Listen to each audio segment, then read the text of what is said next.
There's this recent study that compared only doing the bottom half of a rep compared to only doing the top half of a rep, and it found out that actually doing only the bottom half of the rep gave 2.6 times more gain than only doing the top half of the rep. So basically what science says about this is the more stretched the muscle when you're doing the movement, the more gains you're gonna get. Now, if you're anything like me, you're not only aiming for 80% of the gains, you're aiming for 100% of the gains because you want to maximize muscle growth. In this video, I will list you 3 practical tips you can start using in your next workout. I will make this video super short by starting with the first tip, which is don't cheat the first half of the rep.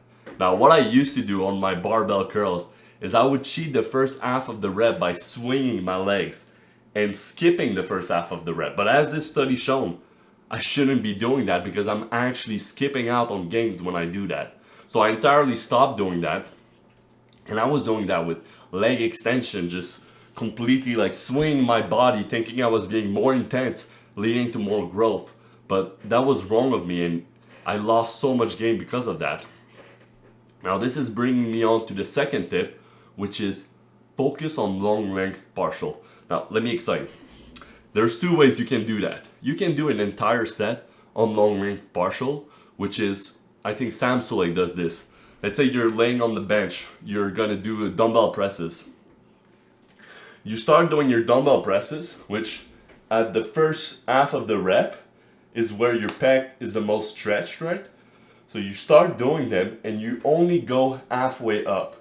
And then you do it again, you spam those like this. So you're doing an entire set in that stretch position. Now, don't abuse this too much.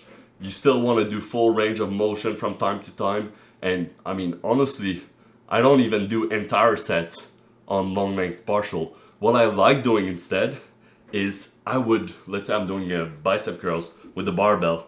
I would do full range of motion reps. And then as it gets harder, where I'm not able to do the full range of motion, I would just cut that range of motion. So I would go lower and lower and lower.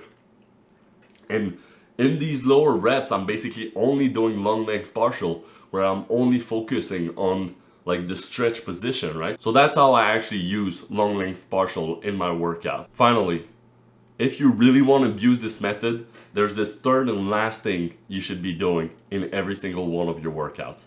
And it's choosing your exercise accordingly to the stretch position of the muscle. So I know it sounds complicated, but hear me out. Let's talk about rope extension, tricep rope extension. So when you're doing tricep rope extension, the starting point, your tricep is relatively stretched, right? But if you were doing overhead tricep extension, you can try it right now. Your tricep is way more stretched in that position. And if you do overhead tricep extension, you're actually gonna get 1.6 times more gains. Now, this study have found that doing overhead tricep extension gives you 1.6 more gains. So basically what they did is they had people with, let's say, the left arm and the right arm. So with the left arm, they would do like the normal rope extension, and with the right arm, they would do the overhead rope extension. And they found a 1.6 times more increase with the overhead. Now they changed arms and stuff like that, so there was no bias. I mean, this study is huge, right? And you can not only do that with tricep, you can do that with other muscles, such as your bicep, let's say. What I like doing is when I'm doing cable curls, I like laying forward. So I would face away from the machine and lay forward and do my curls, because my bicep is in a more stretched position, right? You can do that with bicep. You can also do that with hamstrings. So what you could do is, instead of doing lying hamstring, where, I mean, your hamstring is basically almost not stretched, you would do seated hamstrings, where your hamstring is really more stretched. I don't know if you ever tried this, but if you ever tried seated hamstring curls versus lying hamstring curls, there's a huge difference. When I'm done with my seated hamstring curl set, let's say, I feel it. I feel an amazing burn and I feel an intense burn at that, because my hamstring is basically still stretched even after doing the set. So I'm trying to get off the machine as quickly as possible, where with lying hamstring curl, you don't feel that. So maybe instead of doing lying hamstring curl, do seated hamstring curls. Now this works with honestly like almost all movements. You can try to apply that however you want. I hope you enjoyed today's video. If you'd be interested in my one-to-one coaching, it's basically the first link in the description. We basically hop on calls and stuff like that. Very amazing things.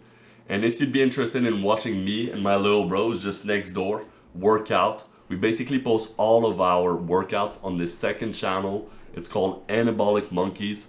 I mean, full of motivation. If you want to go check that out, it's the second link in the description. I hope you enjoyed. I hope this brought you value, bro. See you in the next one. Mwah.